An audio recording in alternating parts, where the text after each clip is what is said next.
Alrighty guys, as the kid brings another Dragon Ball Legends ToP guide video. This is going to be in regard to Season 68. Last season we did end up at rank 3,552, securing that juicy 1,000 CC. And as a cherry on top, we also got the top cut title for the season, right? It's never expected, but always appreciated. Before we move on to the rest of the video, there will always be timestamps in the description down below. That way you guys can go ahead and get to where you need to go. Alright, so the first thing we're going to be talking about is our pathing right here, right? This game mode does reward you based on your win streak. There's 25 battles in total, and if you get all the way to the end without dying, without using a yellow or a green tile, you will get a heavy boost to your points. So you do want to take care of that win streak bonus. That's why I usually go for the easier fights. You will see me most of the time making these paths based off am I going to survive the entire board, rather than going for the most difficult stages to get the most points, right? Because the points do come with surviving, is what I feel, right?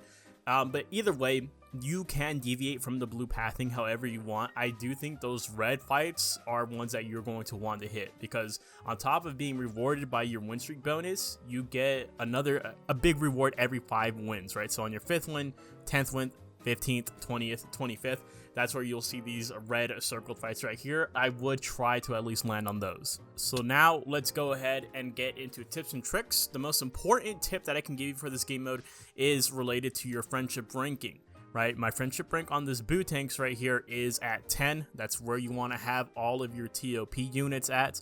You could see right here his key restore speed, which is arguably the most important stat in ToP, because that dictates whether you attack first. It essentially just dictates the attack order, but his key restore speed is 2,612.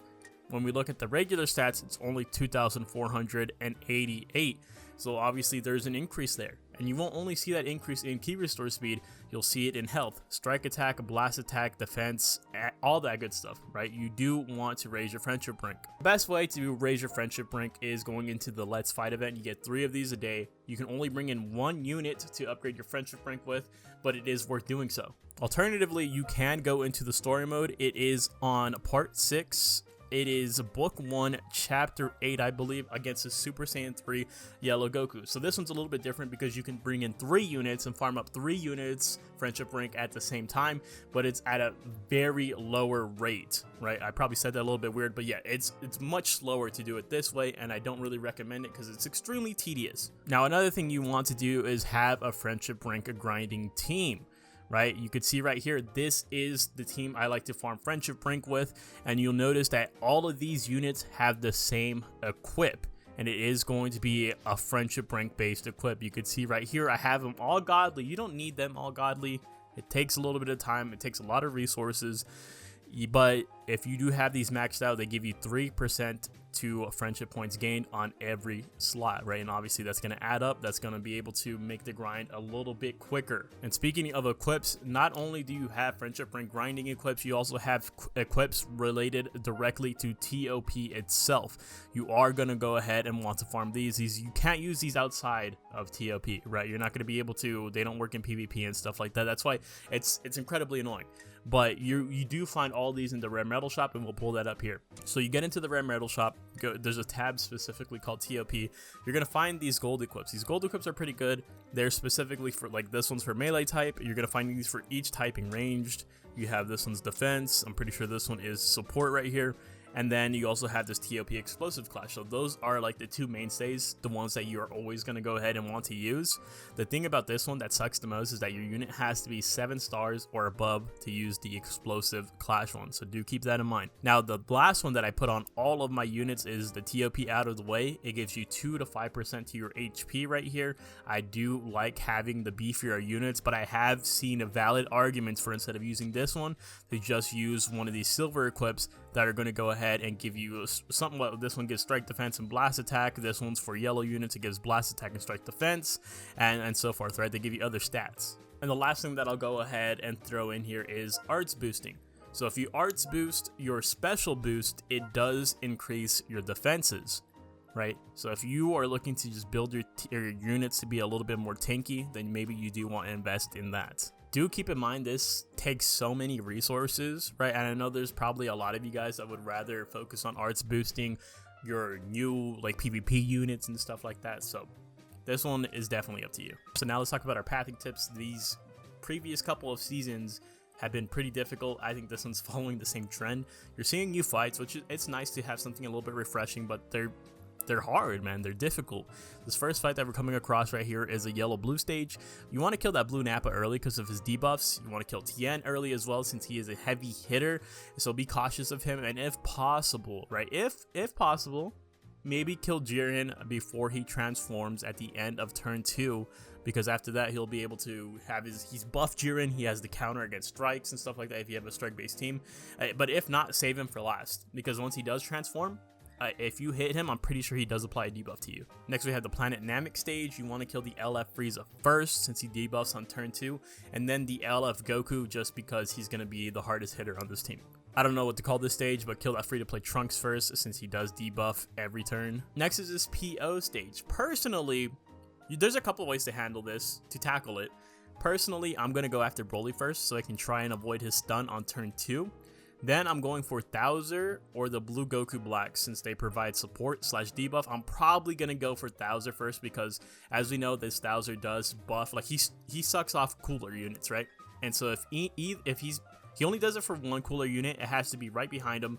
But that there's 2 cooler units on this team right here, right? So I want to go ahead and probably prioritize him. Next, we have this All Goku stage. I like this stage. It's an easy one. You want to kill that yellow Super Saiyan first, right?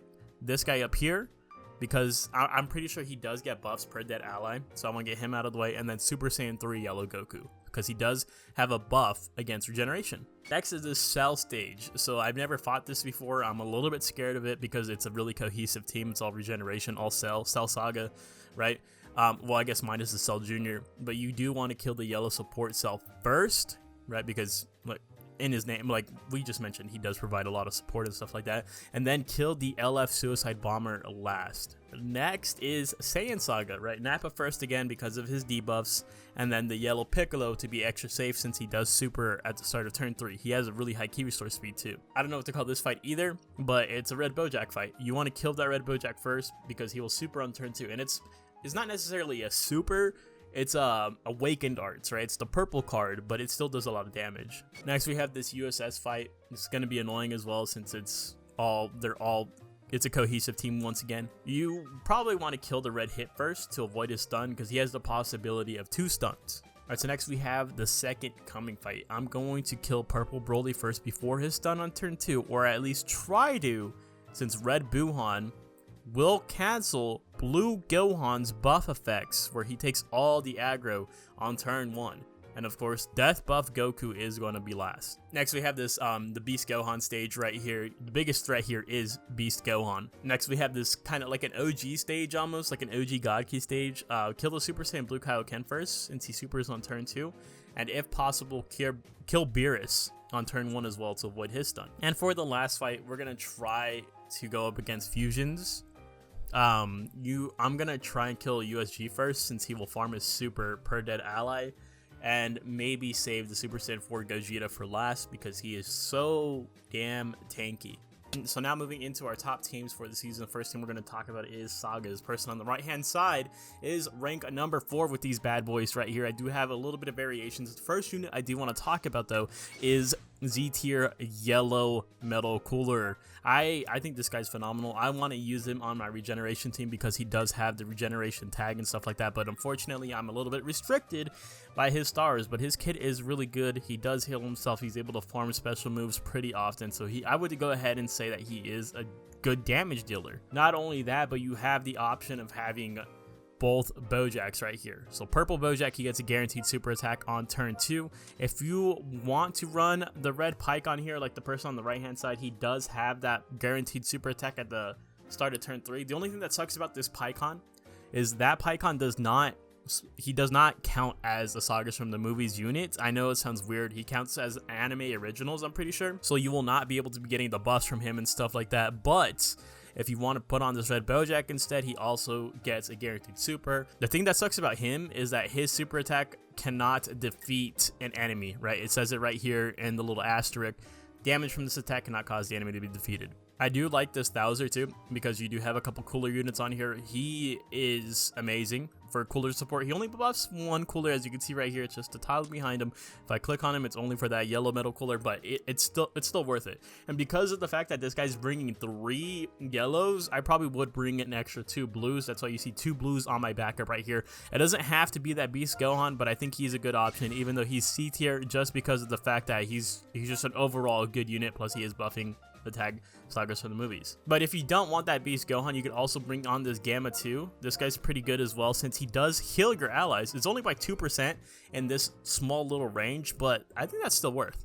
Alright, so the next thing we're going to be talking about is GT. This team, they're pretty consistent, right? Like, they've been featured in so many of the videos, but even more so this season. So this is Z tier for GT right here. Obviously, it's kind of slim pickings. There is a pickup for this guy. He's alright. I wouldn't say he's necessary for the team. If you don't have him, it's all good. You can go ahead and replace him. He's just pretty much there for points. But if we look in S tier, look at this, bro.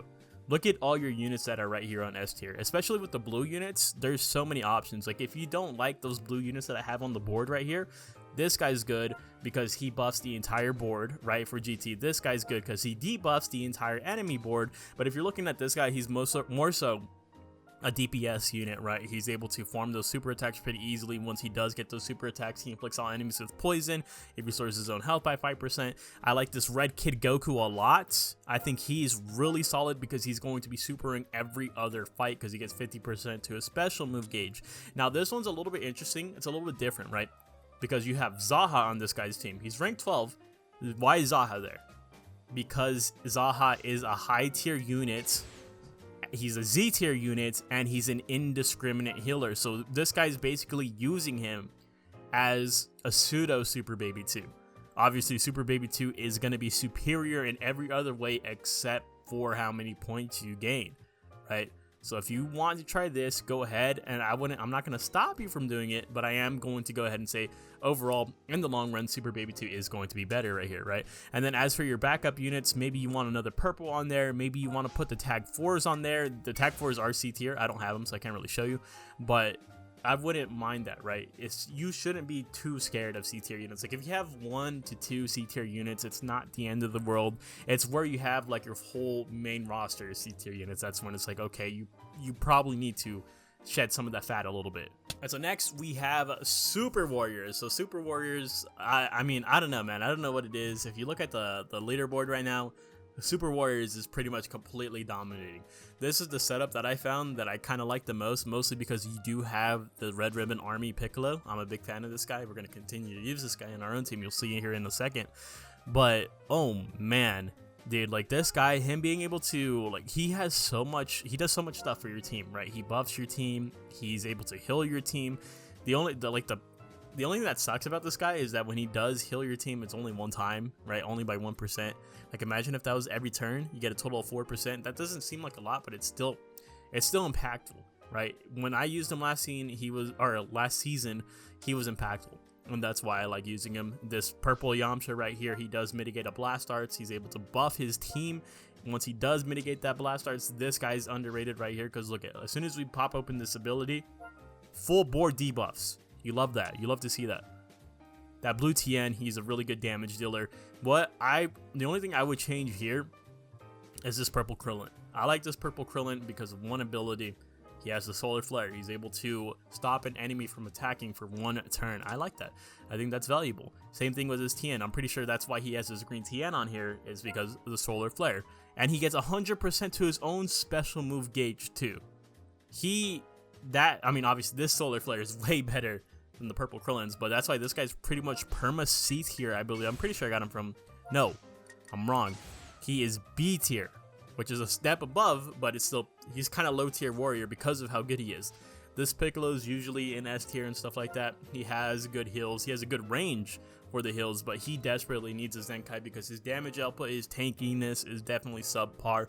But I do see a lot of people include him on the backup just for the possibility of heals. Alright, so next thing we are going to be talking about is androids. So androids, man, they are pretty much the same as regeneration at this point in time. Like, we have to give them the roses, and if you're looking for an androids guide, check no further than Andy Aid Gaming. He will be linked in the description below. I think any time that I mention Androids, he's also mentioned as well. If you guys want an Androids run, you guys want to get that guaranteed 1000 juicy CC, then definitely go ahead and take a peep at some of his videos. So this guy's rank 163. This is like one of the OGs right here, right? The OG combination that you have with Androids is this is what I used to always run. Before doing regeneration stuff, I would always run these two, right? Because the 16, he does have that cover change, and it's indiscriminate to health, right? It doesn't matter what HP you're at, he will perform that cover change, and you can see right here, it's highlighting only that red 18, right? The red 18 does need a little bit of help in terms of defenses and stuff like that, and that's where he comes in. But she also has health, right? She restores health by 3% at the end of each, I'm pretty sure it's at the end of each turn, and she also has these debuffs as well. It's not the entire board, but it's a good little chunk right there, right? Plus with the Zenkai of this guy, he's another healer. He buffs the entire board and stuff like that.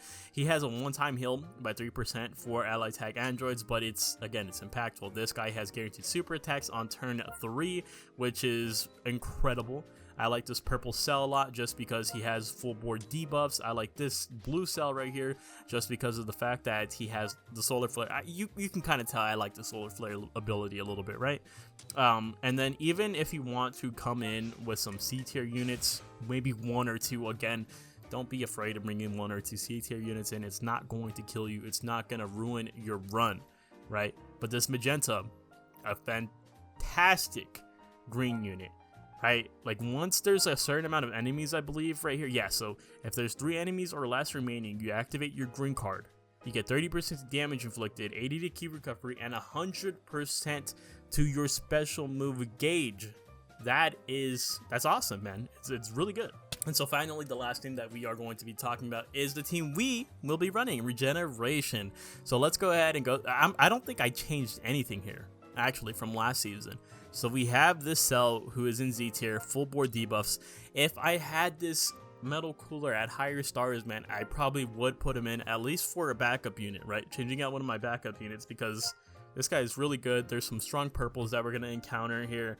And so I wish I did have a strong yellow, a high tier yellow, right? Because there's not many for regeneration. There's a lot of good yellows in regeneration, like the LF Piccolo, for example, but always trapped in lower tier. Right, and then we go into S tier right here. We're only having 1 pickup, unfortunately. It is going to be this baby Vegeta. If you don't want to use that baby Vegeta, you can use either this guy right here, the second form cell, or this pure evil Boo, because he does have debuffs as well. If we move on over to the A tier, that's where you see 3 of our units, where we do have this Red Ribbon Army Piccolo. We've already, he's just great, right? All the stuff he does, I'm really happy with him.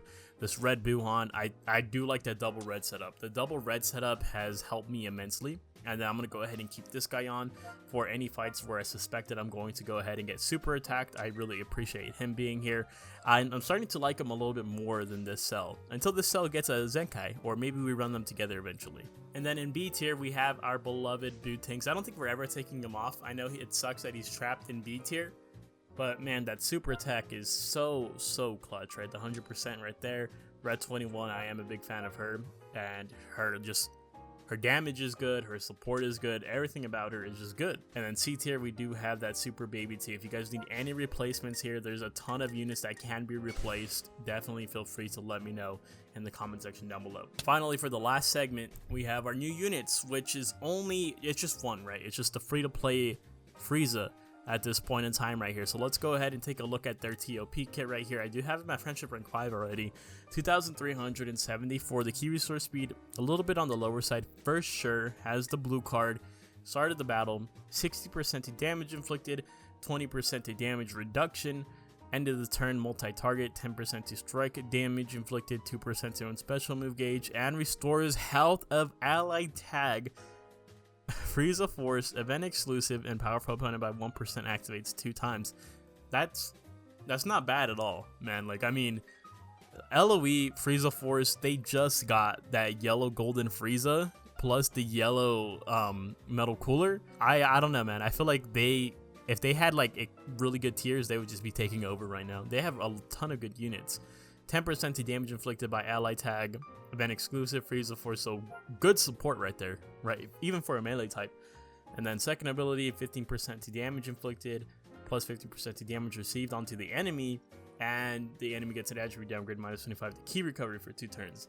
At the start of the third turn, 20% to damage inflicted, inflicts enemy with attribute downgrade plus 20% to damage received, and inflicts enemy with attribute downgrade minus 25 to key recovery for 2 turns. So he's pretty solid, I would say. I mean, I really like the heal. Like, that's healing is a Z tier ability in this game mode. So, but yeah, that's gonna go ahead and wrap it up for this TLP guide video. Definitely stay tuned because we're going to be pumping out the walkthrough video part 1 for both the pocket and the standard editions here shortly. Thank you guys so much for watching. Thank you guys for all the support. If you guys enjoy the content, make sure you guys leave a like and maybe even consider hitting that subscribe button. I'll see you guys in the next one. Later.